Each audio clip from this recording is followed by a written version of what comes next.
Naging matagumpay ang sinagawang Candidates Forum kanina sa Tayuman sa lungsod ng Maynila bagamat hindi nakadalo ang maigpit na katunggali ni incumbent Mayor Alfredo Lim na sina dating Pangulong Joseph Estrada at Vice Mayor Isko Moreno. Ay iginit naman itong si Mayor Alfredo Lim na edukasyon at kalusugan ang kanyang pagtutuunan lalong-lalo na sa kanyang susunod na termino. Ay kararangal natin sa Maynila, out of 143 cities nationwide, tayo lang ho ang may 6 na ospital. May 59 health centers na walang bayad ang doktor, walang bayad ang kwarto. Kung wala akong pambili ng gamot, ang ospital pa ang bibili ng gamot para gumaling ang pasyente.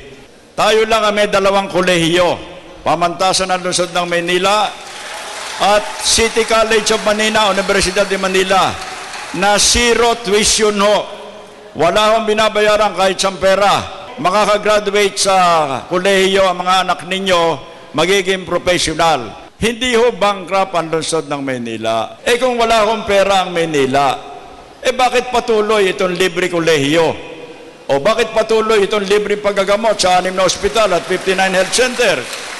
Ang mga vendor ho, binibigyan natin ng 1 by 1 square meter para makapagtinda, makapaghanap buhay. Ang problema, yung 1 by 1 square meter, kalaunan, nagiging 2 by 2. Sasabihin natin sa Chief of Police, kampanyahin mo nga yung mga vendor, bakit sumusuway sa 1 by 1? Hulihin mo yan. Darating sa City Hall, sa opisina ko. Lahat ng mga vendor, dala-dala yung kanilang mga anak.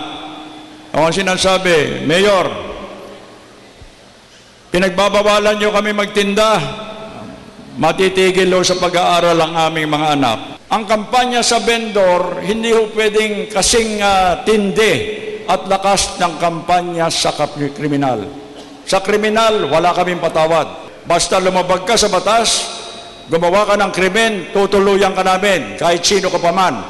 Kaya nagtatrabaho ka sa City Hall, kay congressman ka, kay senador ka, wala kaming pakialam. Lumabag ka sa batas, aarestuhin ka namin, didibanda ka namin.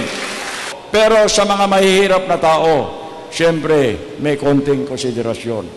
Alam ko, ang damdamin ng mga mahihirap na tao dahil galing ho ako dyan.